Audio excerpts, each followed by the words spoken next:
السلام عليكم يا بنات، كيف ان شاء الله كويسين؟ طولنا منكم.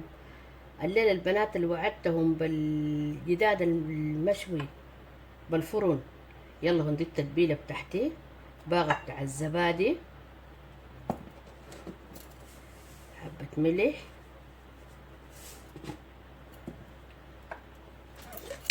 توم. طبعا انا عندي التوم مجهزاه.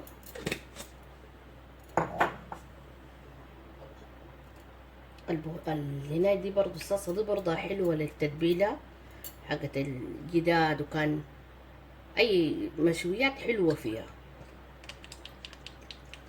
تدي مزازك كده.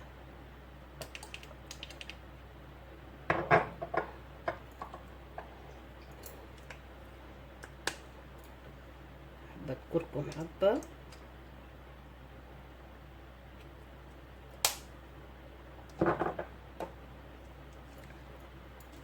البابريكا دي طبعا اصلا ما قاعدة اخليها، حلوة شديد.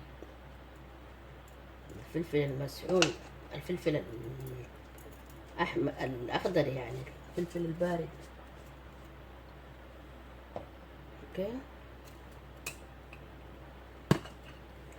كزبرة. البهار بتكبيه بالكتير لأنه تاني ما بتبه هنا تاني. حبة خل،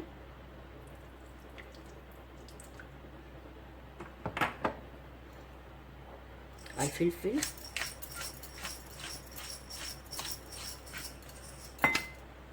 دايما الفلفل الفريش بيكون حلو حار، ناس المصران يزحوا منه. ليمونة،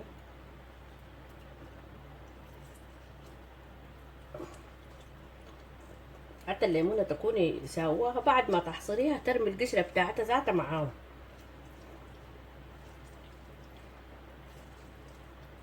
والملح تطعمي سمح لانه تاني ما بتناي من ده بياخد التتبيلة كاملة. وده طماطم وبصل.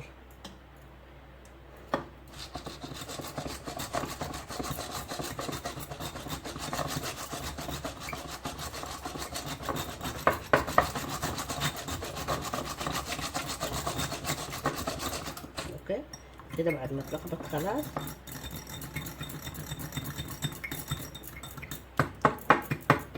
انا حاسه كده، ما عارفه انه الملح ده عبى، لانه بيكون بعدين مسيخ الجداد كده خلاص. اوكي، ما بنحتاج خففه شديد عشان ما يكون سايل بعدين يكون هنا. يلا نكب عليه البصل والطماطم كله،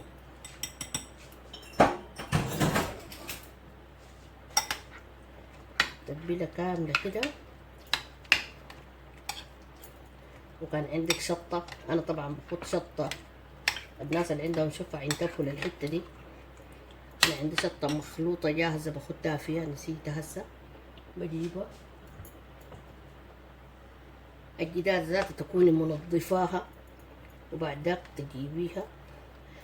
ممكن تعملي فتحات بسكين لو عندك الهناية ده بتاع اللحمة ده، بس كده عشان شنو بعدين البهار يخش عليه اللي جوا. شفتوا؟ بس كده. وسنين بس اعملوا حسابكم، شايفينه سنين كيف؟ بس بالراحة بس كده في اللحمة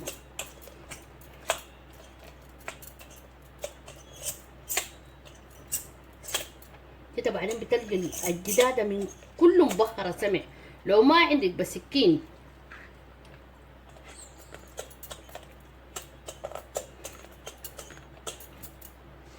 يلا بسم الله نكون مجهزين الحاجة اللي هنخد فيها. انا دايما بحب احطه في الكيس عشان كل ما اكون دايره اقلبه يتقلب لي ساهل. ما عندك اي كيس في باغه كبيره تكون مغطيه محكمه الغطايه بتاعتها. يلا بسم الله.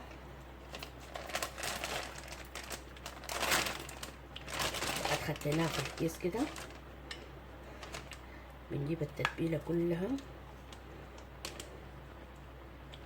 اهم شيء نزلي في بطن الجداده يعني نكون بننزل التتبيلة كلها.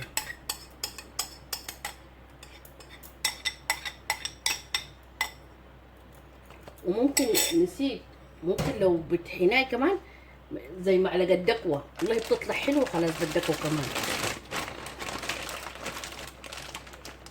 تطلع الهواء اللي فيه كله كده. بعد ذاك عندك الكيس ده بيجي معاه النصاق بتاعه، بجيبه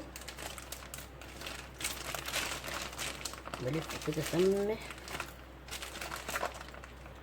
اول شي بربطه عشان بعدين يبقى ليه خفيف الهناء بتاعه. يلا اربطه سمح عشان ما يطلع اي هوا، التوابل كلها على قولته ريحتها كلها تمسك مع بعض. انت لو هنا تخليه 3 ساعات برا الفرن، برا ما يكون في الثلاجة. لكن احلى شي لو سويتيه من بالليل وجيتي هناي الصباح دخلت من بالليل تتبليه وتخليه في الثلاجة. الصباح تجي تطلعيه من قبل ما تدخليه الفرن زي بساعتين 3، تخليه برا يشرب التتبيله سمح. بعد ذاك يلا تدخليه، شغل الفرن اعلى حاجه ويلا تدخلي. يلا هسه دي كده تبلتها خلاص، بس بخليها كده بس كل شويه شنو بجي بقلبها عشان التتبيله تمشي في كله. بعد ده بعدين لما ادخلها الفرن بوريكم ليها. وتسلموا يا حلوين. تابعوني في فادية السودانية على اليوتيوب يا البنات اللي لسه ما تابعتوا. يلا يا حلوين، السلام عليكم يا بنات. يلا دي الجداد اللي تبلناها قبل الصباح، خليتها زي 4 ساعات. وبعد ما خلاص جبت الحديدة تحت الشواية وجبت النكاشة تحت الأسنان عشان الكرع ما تمشي كده وكده، بتفكى بالنكاشة تحت الأسنان مثبتاه. شفتوا هنا وهنا، يعني المحل اللي بتشوفوه بتفكى منه. ما عندك النكاشة تحت الأسنان، عندك خيط أي حاجة مهم تمسك ليه. شفت الخيط العادي، خيط في خيط جاهز حق الشغل حق المطبخ في المحلات اللي هنا. ما عندك، شفت الخيط بتاع المراتب، تجيبي بس تمسك الكرعين مع بعض لو ما عندك نكاشة، وتمسك أطراف الجناح كده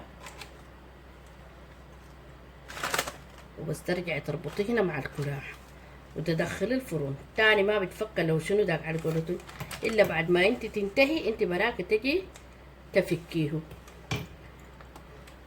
وده ورق زبده كنت شغاله بيه خبيز، وبعد ما انتهى خديته هنا في الصينيه عشان ما يوسخ لي الصينيه، ما اكتر ولا اقل. بعد ده بشغل الفرن اعلى درجه وبدخله وبحطه في الشوايه بتاعته وبشغل الشوايه.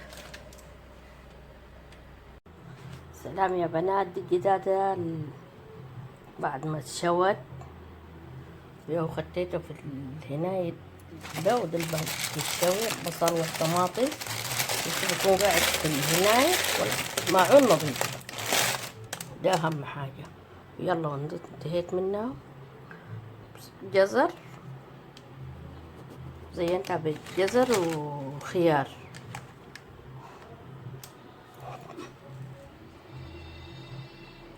ان شاء الله تعجبكم يا بنات وتسووها. طبعا الريحة والطعم طبعا خلوه براوح حلو ما شاء الله. شاركوا يا بنات في قناتي في فادية السودانية، وان شاء الله تلقوا اللي يعجبكم كله هناك. وعليكم وعلينا بالعافية ان شاء الله. يلا يا بنات.